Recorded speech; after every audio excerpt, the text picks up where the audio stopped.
Hello, नमस्ते, प्रणाम। हमारे पांडे लोग की चैनल में सभी भाई बहन का स्वागत है।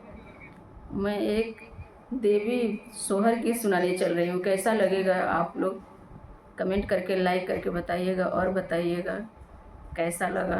और कमेंट ज़्यादा से ज़्यादा करिएगा आप लोग और शेयर करिएगा। जो नया हुआ सब्सक्राइब कर लीजिएगा। कहवा पे मैया तुहार नैहर त कहवा पे सासुर त कहवा पे सासुर न हो। कहवा पे मैया तुहार नैहर त कहवा पे सासुर त कहवा पे सासुर न हो। मैया कहवा पे तुहार आस थान दरस हम करब दर्शन हम करब न हो। मैया कहवा पे तुहार आस थान दर्शन हम करब दर्शन हम करब न हो।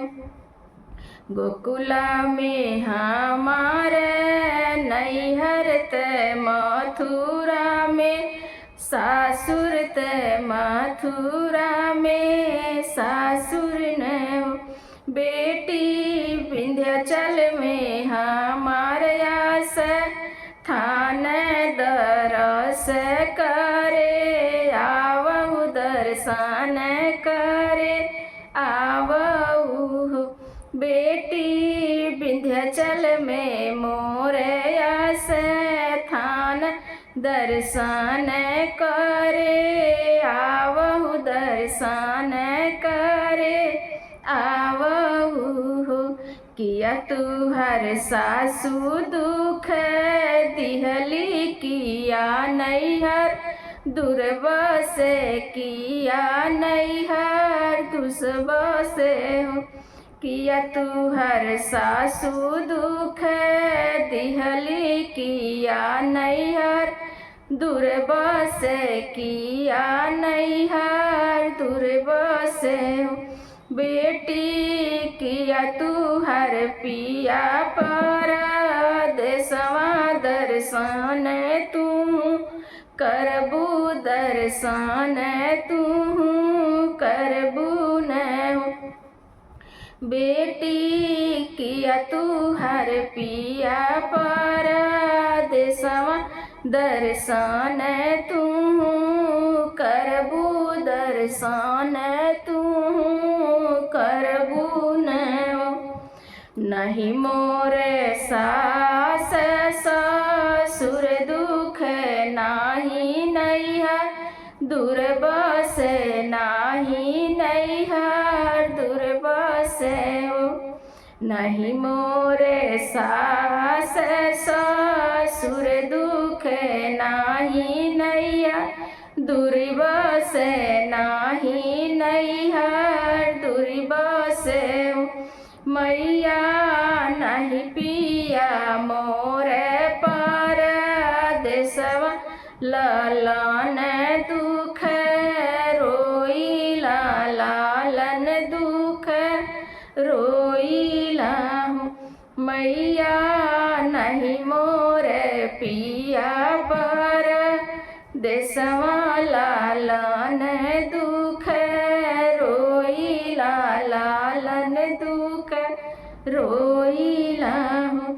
रोई रोई कर बाझनिया सुनहु मोरी मैया सुनहु मोरी मैया न हो।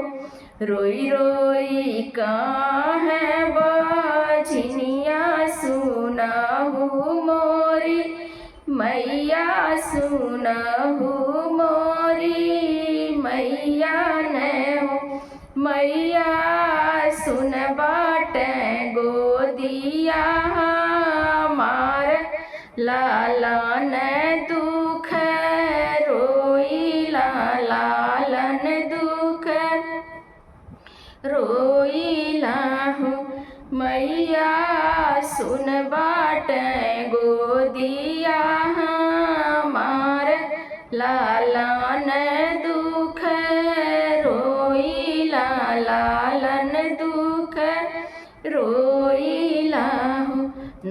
दिन रहनावे रात्र तक कलश धरावहु कलश धरावहु बेटी पन फूल दिया ना जरावहु त भोगवा लगावहु त भोगवा लगावहु बेटी पन फूल दिया ना जरावहु त भोगवा लगावहु त भोगवा लगावहु पंडित पूजरिया बोलावहु त पठवा करावहु त पोथिया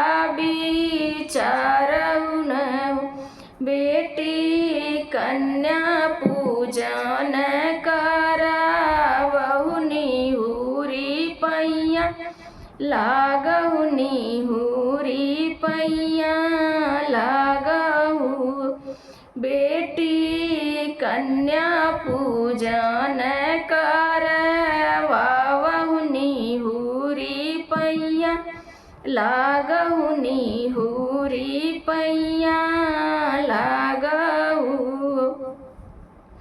श्रद्धा से करहु पूजनवा त पचरा गवावहु त पचरा गवावहु बेटी पूरा हुई है तुहरो यार मनवा ललन सुख पैबू लालन सुख पैबू न हो बेटी पूरा हुई है तुहरो यार मनवा लालन सुख पैबू लालन सुख पैबू न हो कहवा में मैया तुहार नैया त कहवा में सासुर त कहवा में